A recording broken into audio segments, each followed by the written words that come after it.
লাউ উচ্ছে শুক্তো।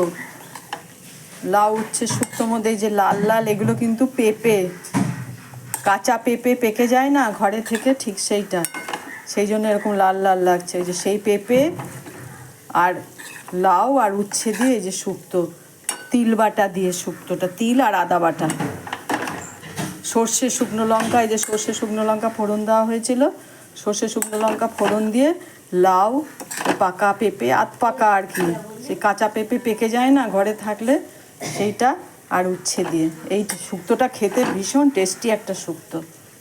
গন্ধটাও ভীষণ। একটু লাস্টে ঘি দিয়েছি, এই যে চামচটায় করে একটু ঘি দিয়ে দিয়েছিলাম, খুব সুস্বাদু। এখনকার দিনের জন্য একদম উপযুক্ত একটা শুক্তো, ভীষণ ভালো লাগে গরম ভাতে, প্রথম পাতে খাওয়ার একদম অনবদ্য একটা রেসিপি।